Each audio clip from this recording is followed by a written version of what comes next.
प्रभु मैं तेरा तेरा तेरा, तू मेरा मेरा मेरा, मैं तेरा तेरा तेरा, तू मेरा मेरा मेरा। आपको पता, जब माता एक बच्चे को जन्म देती है तब माता पिता खुश होते हैं कि हमने एक बच्चे को जन्म दिया और आज मैं माँ बनी, आज मैं पिता बना।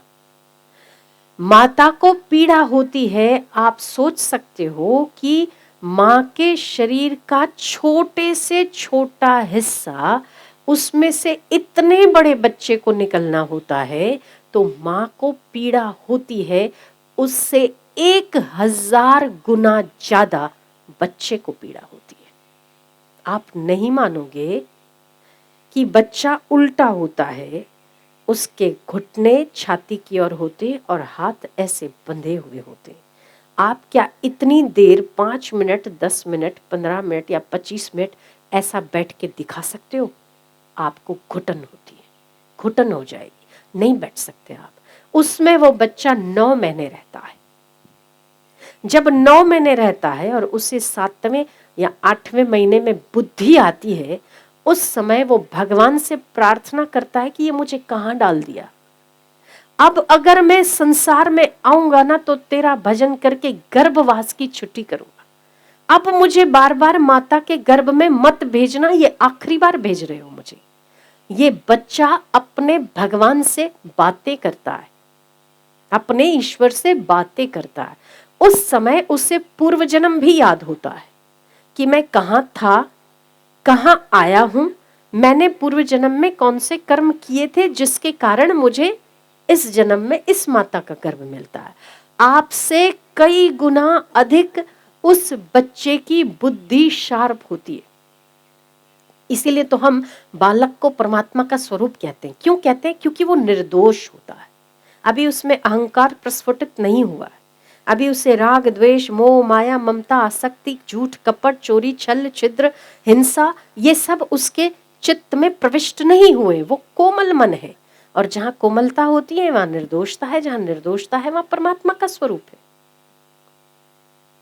तो जब वो बच्चा छोटा होता है तो उसका जो जेर होता है, जेर ही बोलते ना उसको, वो पानी का सा एक वो होता है, बबल होता है, जिसके अंदर वो बच्चा पलता बढ़ता है। माँ की नाल से, नाभि की नाल से बच्चे की नाल जुड़ी होती है, जिससे जो माँ खाती पीती है उसका रस उसको जाता है।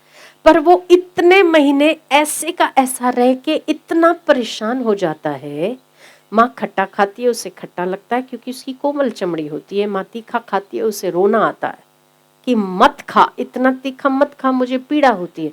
पर हम सुन नहीं पाते, माएँ सुन नहीं पाती है, उसे तकलीफ तो होती है। तो माता पिता बच्चे को जन्म देकर बहुत प्रसन्न होते हैं, पर बच्चा उतना ही परेशान होता है।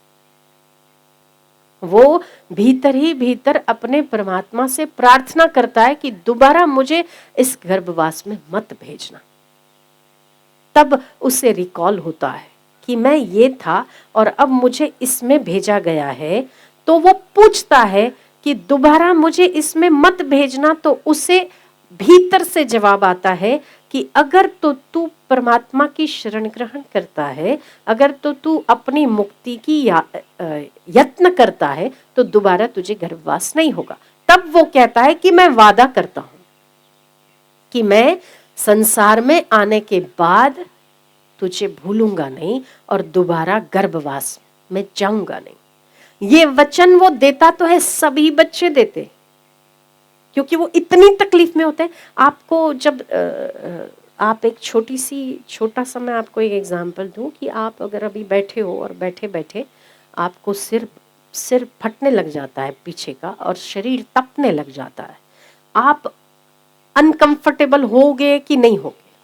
ठीक है, आपको कहीं रुचि नहीं आएगी। और अगर 5 दिन तक ऐसे का ऐसा बुखार, आपको 102, 103, अगर ऐसे का ऐसा बुखार रहा, शरीर कमजोर हो गया, शरीर से शक्ति जाती रही, आपके होठ सूख रहे हैं, आपका गला कड़वा कड़वा हो रहा है, आपका सिर फट रहा है, तब आप बोलोगे कि शायद कोई आपको ये कह दे कि आपने कल परसों आइसक्रीम खाई ना, इसीलिए ऐसा हुआ। अगर कोई ये कहता है, आप कहोगे बाबा मैं नहीं, मेरे बाल बच्चे भी नहीं खाएंगे, माफ कर, इस बुखार से छुटकारा। एक छोटे से बुखार की चीज है, बुखार बहुत छोटी चीज है, आम जाम लोगों को आती, पर आप कितने परेशान हो जाते हो, होते हो कि नहीं होते हो? होते हो ना। आप उस समय सोचते हो कि मैं क्या कर लूं कि इस स्थिति से मेरा छुटकारा हो। अपने आप को रखकर देखना एक बुखार की छोटी सी स्थिति में, उसमें अपने आप को प्लेस करके देखना, आपको लगेगा। उन दिनों को याद करना जिन दिनों में आपकी तबीयत ठीक नहीं थी, आपको कुछ भी नहीं रुचता था, न खाना न पीना न अपने प्रियजनों से बात करना रुचता था। जो भी बोलता था आपको लगता था बात मत कर, बस इससे कुछ भी करके छुटकारा पाऊं।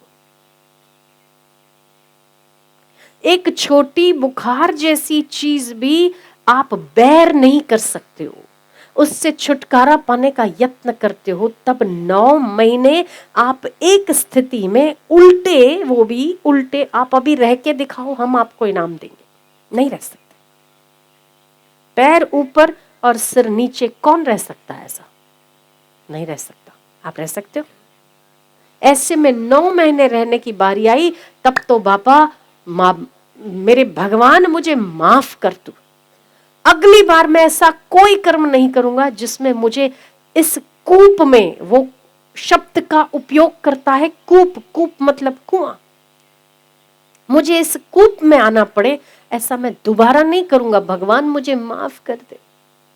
मैं जब भी बाहर आऊंगा ना, मैं तेरी भक्ति करूंगा और अगली बार गर्भवास में नहीं होऊंगा, भगवान मुझे माफ कर दे। और होता क्या है, जब बाहर आते तो माया का ऐसा पर्दा चढ़ता है कि भगवान याद ही नहीं आते, और हम वही बार बार विषय वासना की ओर लपक कर ऐसे चले जाते हैं। हम कभी जैसे हमने कभी इतने दुख देखे ही नहीं। हे राम जी, बालू के कण गिनना आसान है, पर इतने जन्मों में इस जीव ने कितने दुख उठाए वो गिनती करना मुश्किल है। हे राम जी, बालू के कण गिने जा सकते, बालू के कण गिनना आसान है, पर मनुष्य ने इतने जन्मों में कितने दुख उठाए ये गिनती करना मुश्किल है। आप अपने गर्भवास का दुख याद करो। एक माँ को तो एक खुशी के साथ दुख होता है, पीड़ा होती है, पर उसे कहीं ना कहीं ये खुशी है कि मैं माँ बन रही हूं, तो वो पीड़ा को झेल जाती है। पीड़ा तो माँ को भी होती है, पर उससे 1000 गुना ज्यादा बच्चे को पीड़ा होती है। क्या आसान है ऐसे कूप में रहना, उसको जहां पानी ही पानी नजर आता है? ऐसा नहीं कि बच्चे की समझ विकसित नहीं हो जाती है, बच्चे की समझ आपसे ज्यादा विकसित हो जाती है। आपको तो पूर्व जन्म याद नहीं है, उसको याद होता है। आपको आपके अपने कर्म याद नहीं होते, उसको याद होता है पूर्व जन्म के कर्म। और फिर वो भगवान से वादा करता है, वो वादा पूरा नहीं कर पाता, और हम फिर से उसमें विषय वासनाओं की तृष्णा में, अग्नि में घी डालने का काम करते हैं।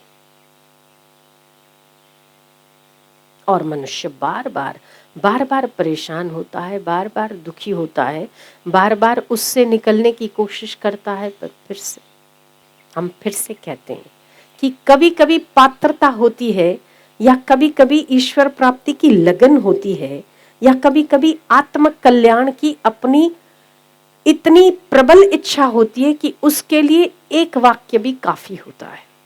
और जब हम आत्म कल्याण की भावना से दूर होते हैं, या हम परमात्मा प्राप्ति के कोसों दूर होते हैं इस इच्छा के भी कि हमें इसी जन्म में परमात्मा प्राप्ति करनी है, तब हमें उपदेश पर उपदेश दिए जाएं, हमें सत्संग पर सत्संग दिया जाए, पर हमें हजम नहीं होता क्योंकि हमारी इच्छा नहीं। तो सबसे पहले तो हमारी इच्छा को जगाना चाहिए। भूख नहीं लग रही है तो भूख को जगाना चाहिए। भूख कैसे जगती है? तो भूख जब ना लगे तब भूख लगने की दवाइयां दी जाती है, तब भूख खुलती है। भूख खुलने के बाद आप जो कुछ भी खाओ हजम हो जाता है। इसके लिए शम आवश्यक है। शम अपने इंद्रियों का शमन करना, सत्संग। सत्संग का हर रोज श्रवण करना चाहिए। जिसके जीवन में ये 4 बातें होती है, सत्संग का श्रवण हो, शम हो, जो भी स्थिति आए उसमें संतोष हो।